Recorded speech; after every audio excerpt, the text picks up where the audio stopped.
Unsure of your dream? Study abroad destination? Clear your doubts. Videsh Consult. Call 9676502888. నమస్కారం, welcome to I dream. ధర్మ మార్గం with Vijitha కార్యక్రమానికి స్వాగతం.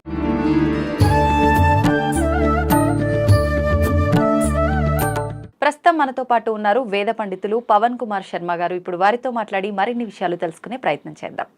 నమస్తే అండి. నమస్తే అమ్మ. ప్రస్తుతం మనం ఉన్నది క్రోధి నామ సంవత్సరం. నెక్స్ట్ మనం విశ్వవసునామ సంవత్సరంలో అడుగు పెట్టబోతున్నాం. ఎలా ఉండబోతోంది శ్రీ విశ్వవసునామ సంవత్సరం అంతా కూడా? ఏ రంగాల వాళ్ళకి ఎలా ఉండబోతోంది? పంచాంగ శ్రవణం ఉగాది అనగానే షడ్రుచుల కలయిక ఉగాది పచ్చడి, నిజంగా వీటన్నిటి గురించి తెలియజేయండి. వీటితో పాటు నిజంగా ఉగాది రోజు ఆచరించాల్సిన విధి విధానాలు ఏంటో తెలియజేయండి. శ్రీ మహాగణాధిపతయే నమః. ఉగాది అనేటటువంటిది మనకి తెలుగు వారికి వచ్చేటటువంటిది మొట్టమొదటి పండగ. అవునండి. అది చాలా ప్రత్యేకమైనటువంటిదిగా చెప్తారు. దీన్ని గతంలో యుగాది అని పిలిచేవారట. యుగాది అంటే యుగములన్నిటికీ కూడా ప్రారంభమయ్యేటటువంటిది అని అర్థం. బ్రహ్మగారు సృష్టిని ప్రారంభించినటువంటి రోజు అని అర్థం అన్నమాట. బ్రహ్మగారు సృష్టిని ప్రారంభించింది ఉగాది రోజున, అంటే చైత్ర శుద్ధ పాడ్యమి రోజున. ఆయన వర్క్ మొదలు పెట్టారు ఈ యొక్క సృష్టి అంతా కూడా. అందుకని దీన్ని ఏమన్నారంటే యుగాది అన్నారు అనమాట. బ్రహ్మగారు పనిని ప్రారంభించినటువంటి రోజు. దీన్నే మనం సంవత్సరానికి ప్రారంభం రోజుగా మనం తీసుకొని మన యొక్క కార్యములన్నీ కూడాను ఉగాది నుంచి సంవత్సరం పేరు మారడం ఇట్లాంటివన్నీ మనం మొదలు పెడుతున్నాం. వచ్చేటటువంటి పేరు విశ్వావసు అనేటటువంటి పేరు. అది చాలా గొప్పదైనటువంటి పేరు. ఇదొక గంధర్వుడికి ఉన్నది ఈ పేరు. విశ్వావసు అనేటటువంటి గంధర్వుడికి ఈ యొక్క పేరు ఉన్నది. ఈ విశ్వావసు అనేటటువంటి గంధర్వుడికి ఈ పేరు ఉండడం వల్ల చాలామంది వివాహములు కానటువంటి వాళ్ళకి ఈ విశ్వావసు గంధర్వుడిని పూజించడం కూడా మనకు ఒక సంప్రదాయంలో ఉంది. అందువల్ల ఈ సంవత్సరం అంతా మనం కోరుకోవాల్సింది, ఎవరెవరికి వివాహములు కావాలో వాళ్ళందరూ కూడా ఈ సంవత్సరానికి వివాహం అయిపోయి చక్కగా వాళ్ళందరూ సుఖమైనటువంటి జీవనం చేయాలి. ఇది చాలా గొప్ప పేరు కలిగినటువంటి సంవత్సరం. ఇక ఇందులో మనం ఆచరించవలసిన విధి విధానాల గురించి మాట్లాడుకుంటే, ఉదయాన్నే మనం ఏ పండగ అయినప్పటికీ మనకి సనాతన ధర్మం చెప్పడం బ్రాహ్మీ ముహూర్తంలో నిద్రలేవడం. ఎందువలన అంటే సూర్యోదయానికి తర్వాత నిద్రలేచినటువంటి వారికి, సూర్యోదయాత్ పూర్వమే నిద్రలేచినటువంటి వారికి ఉన్నటువంటి వ్యత్యాసాన్ని మనం ఏ శాస్త్రము మనకి చెప్పక్కర్లేదు, సహజంగా మనం అందరిలో గమనించవచ్చు. ఉదాహరణగా 5 గంటలకి లేచి కాసేపు వాకింగ్ చేసి 7 అయ్యేసరికి స్నానం కాఫీ కాస్త అవి పూర్తి చేసుకునే వాళ్ళ యొక్క మైండ్ సెట్ ఎలా ఉంది, 7:30 8 గంటలకి దుప్పటి తీసేటటువంటి వాళ్ళ యొక్క స్థితి ఎలా ఉంది అంటే వాళ్ళకి ఎప్పుడు లేజినెస్గానే ఉంటుంది. అందుకనే మన పెద్దవాళ్ళు 7 8 గంటలకి రోగం వచ్చిన వాడు తప్ప అన్యులైనటువంటి వాళ్ళు, ఉత్సాహంగా ఉన్న వాళ్ళు ఎవరు కూడా పడుకోకూడదు అంటూ ఉండేవారు. నీకు కావాలంటే మధ్యాహ్నం పడుకో 1 గంట సేపు, కానీ 6 దాటిన తర్వాత 9 గంటల వరకు, అంటే సూర్యుడు వచ్చేటటువంటి ఆ సందర్భంలో కనుక నువ్వు పడుకున్నావు అంటే నీ ఖాతాలో నుంచి ఆ డే డిలేట్ అయిపోయినట్టు అర్థం. ఎందుకంటే ఇంకా ఆ రోజు ఏ పని కాదు. ఆ లేజినెస్ కంటిన్యూ అవుతూ ఉంటుంది అనమాట. మనకి 2ంటికే అదే మూడు ఉంటుంది, సాయంత్రం 6 గంటలకే అదే మూడు ఉంటుంది. నిద్ర లేవగానే తింటాం, తినంగానే మళ్ళీ మనకి నిద్ర వస్తుంది. అందువలన ఉదయం నిద్ర లేవడం మీద చాలా ప్రత్యేకమైన విభాగాన్ని చెప్పారు. మన సైన్సు, మన యోగా, మన ఆరోగ్య సూత్రములు అన్నీ అవే మాటలు చెప్తున్నాయి. అందుకని ఉగాది రోజు చేయాల్సిన మొట్టమొదటి పని ఏంటి? మిగతా రోజుల్లో ఎప్పుడు లేచినా లేవకపోయినా కనీసం ఉగాది రోజైనా అట్లీస్ట్ మనం బ్రాహ్మీ ముహూర్తంలో లేవడం. కనీసం 5:30 కన్నా, బ్రాహ్మీ ముహూర్తం 4 గంటలకి, సూర్యుడు వచ్చే ముందర లేవడం అంటే కనీసం 5:30 కన్నా నిద్ర లేస్తే ఆ రోజు కూడా ఒంటికి నూనె రాసుకొని అభ్యంగన స్నానం అంటాం మనం. అభ్యంగన స్నానం చేస్తే అలక్ష్మి పరిహారం జరుగుతుంది. అంటే ఏదైతే చెడు ఉన్నదో, నెగిటివ్ ఏదైతే ఉందో అదంతా వెళ్ళిపోతుంది. అది పెద్దలు మనకి నూనె మాడికి కొంచెం ఒంటికి నూనె రాస్తే అది ఇంకా చలవ అని చెప్తారనమాట. పెద్దలు లేకపోతే మనమే ఒంటికి కాస్త నువ్వుల నూనె రాసుకొని ఆ లోపలికి వెళ్ళి శుభ్రంగా స్నానం చేసి ఆ తర్వాత ఒక నూతనమైనటువంటి వస్త్రాలు ధరించాలి. ఆ రోజు పాత బట్టలు కట్టుకుంటే ప్రధానంగా ముందు దరిద్ర దేవతను ఆహ్వానించడంట. కొంతమంది ఏమంటూ ఉంటారంటే, మాకు ఇట్లాంటి నియమాలు ఏం లేవండి, సాయంత్రం ఏదో ఫంక్షన్ ఉంది దానికి వేసుకుంటాం కొత్త బట్టలు, ఇప్పుడు ఏదో మామూలు బట్టలు వేసుకుందామని అనుకుంటారు. మీరు బట్టలు వేసుకునేది ఎవరికో కనిపించడానికి అనేటటువంటి విభాగం అనేటువంటిది అసలు మనలో ఒక రిజిస్టర్ అయిపోయింది అనమాట.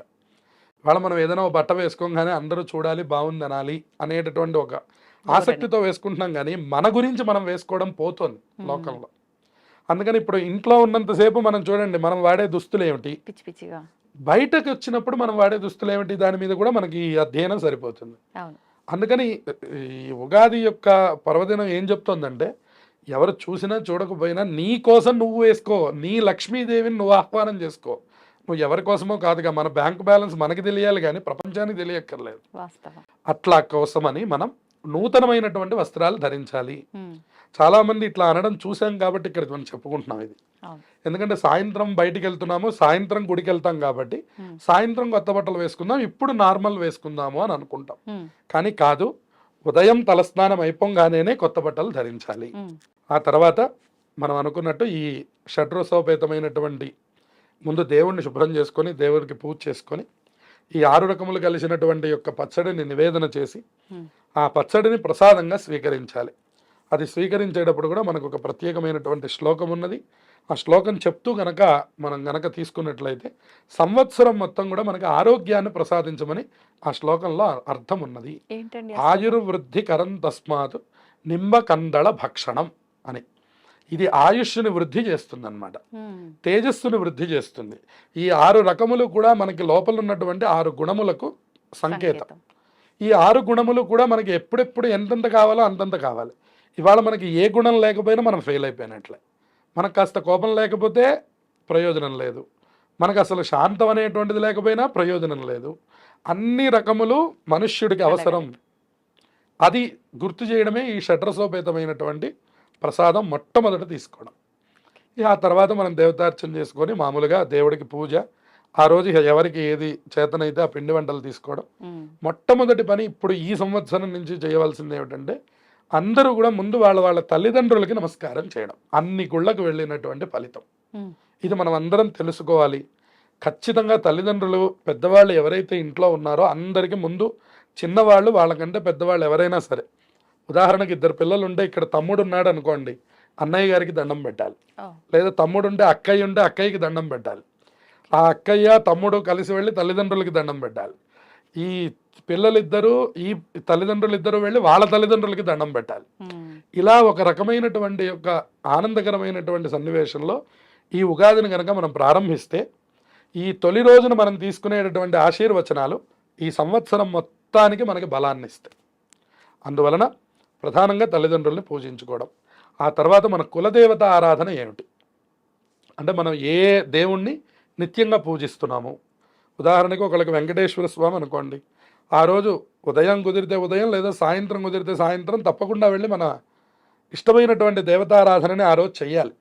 ఆ దేవతల యొక్క ఆశీర్వచనం కూడా మనం తీసుకోవాలి. ఒకళ్ళకి శివాలయం అంటే చాలా ఇష్టం అనుకోండి, శివాలయానికి వెళ్ళాలి.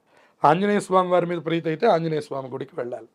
అలా ఎవరు ఏ దేవతని నిరంతరం పూజిస్తూ ఉన్నారో ఆయా దేవతల యొక్క ఆశీర్వచనం కూడా ఆ రోజు తీసుకోవాలి. అంతేకాకుండా ఈ పంచాంగ శ్రవణం అనేటువంటిది అది చాలా ముఖ్యమైనటువంటిది. పంచాంగ శ్రవణం అనేటటువంటిది మనకు 5 అంశములను తెలియజేసేదాన్ని పంచాంగ శ్రవణం అంటారు. తిథి, వారము, నక్షత్రము, యోగము, కరణము అని. తిథి వారాలు మనందరికీ తెలుసు. ఇవాళ మనం ఉదాహరణకి శుక్రవారం అని చెప్పుకోవాలి, గురువారం అని చెప్పుకోవాలి అని అన్నా కూడా మనం క్యాలెండర్ వైపు చూస్తాం మనం. అంటే అర్థం ఏమిటంటే వారం అని. ఇది ఒక్కొక్క దానికి ఒక్కొక్కమైన ఫలితం ఉందిట. అందుకని పంచాంగం వినమంటారు. తిథైశ్చ శ్రియమాప్నోతి అన్న. తిథి కనుక తెలుసుకున్నట్లయితే రోజు మనకి డబ్బు శ్రియం కలుగుతుందిట. వారాత్ ఆయుష్యవర్ధనం, వారం కనుక తెలుసుకున్నట్లయితే ఆయుష్ పెరుగుతుంది. నక్షత్రాత్ శమయతే పాపం, నక్షత్రం కనుక తెలుసుకున్నట్లయితే పాపం పోతుందిట ఆ రోజు.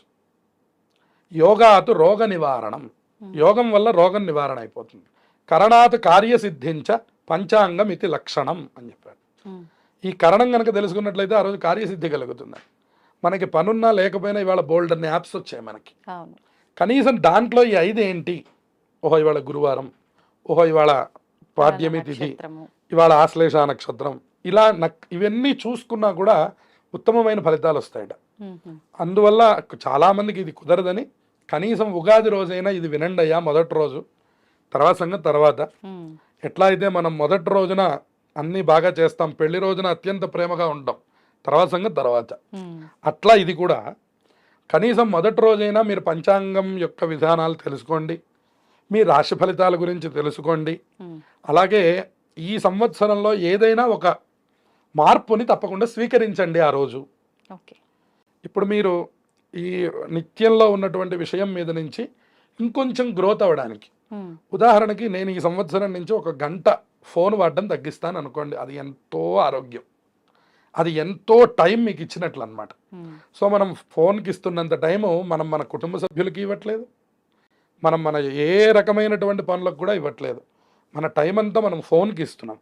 అది ఆదాయ మార్గం అయితే సంతోషమే, కానీ అది ఆదాయ మార్గం కూడా కాదు, సమయం వృధా చేయడం అవుతుంది.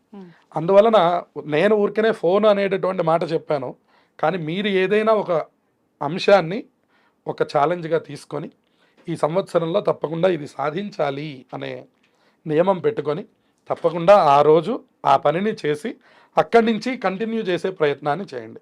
ఉదాహరణకి రాత్రిపూట భోజనం మానేస్తాను అని అనుకోవచ్చు, ఉదాహరణకి నేను రోజు ఒక 2 గంటలు వాకింగ్ చేస్తాను అనుకోవచ్చు. ఇలా ఏదైనా ఒక కొత్త మనకు ఉపయోగపడేటటువంటి ఒక కొత్త ప్రకరణాన్ని ప్రతి వయస్సు వాళ్ళు ప్రారంభం చేయాలి. దాని ద్వారా ఈ సంవత్సరం అంతా కూడా మీకు ఆయుష్, ఆరోగ్యము అన్నీ కూడా మారుతాయి. మనలో మార్పు ఏం జరిగింది అని మన ప్రశ్న వేస్తే, మనలో మార్పు ఏవో గ్రహాలు తీసుకొస్తాయో, నక్షత్రాలు తీసుకొస్తాయో అని మీరు అనుకోవద్దు. మీరు అనుకొని చేయడం మీరు మొదలు పెట్టారా, మొదలు పెట్టలేదా? అప్పుడు మళ్ళీ నేను అనేటటువంటి మాట మీరు ఎలా మాట్లాడతారు?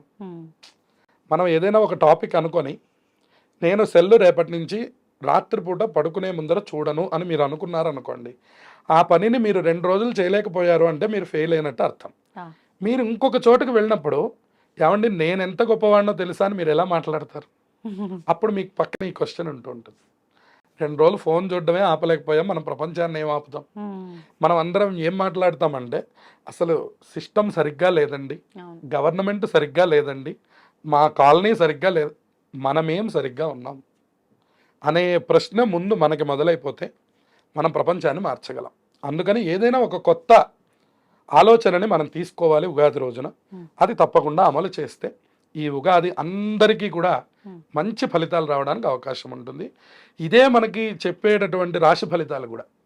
రాశి ఫలాలు ప్రత్యేకంగా చెప్పడానికి గల కారణం ఏమిటంటే, అందరం సనాతన ధర్మం వైపుకి నడవడం, అందరం కనీసం రోజుకొకసారైనా దేవాలయాన్ని సందర్శిస్తాను, లేదు నెలలో నాకు 50,000 రూపాయల జీతం, ఒక 1,000 రూపాయలు మా కాలనీలో ఉన్నటువంటి దేవాలయానికి ఇస్తాను, 49,000 నావేగా. ఒక 1,000 రూపాయలు ఒక మంచి కార్యం కోసం నేను ఖర్చు పెట్టనా? అది దేవాలయం అనే కాదు, ఒక అనాథాశ్రమానికి ఇవ్వండి, ఒక పిల్లల్ని చదివించడానికి ఇవ్వండి, మీ ఇంట్లో మీ దగ్గర పనిచేస్తున్నటువంటి వాళ్ళ యొక్క పిల్లల చదువులకు ఇవ్వండి. దేవతలనే నమ్మాలి అని నేనేం చెప్పడం లేదు. ఏదో ఒక నిమిత్తంగా ఒక ఆలోచనని తీసుకొని తప్పకుండా అమలు చేస్తే తప్పకుండా ఈ మార్పు, ఉగాది అనేటటువంటి సంవత్సర మార్పు ఏదైతే ఉందో అది మన జీవితంలో కూడా మార్పును తీసుకొచ్చి అందరికీ మంచి జరగడానికి అవకాశం ఉంటుంది. చక్కగా వివరించారండి. ధన్యవాదాలు. శుభమస్తు.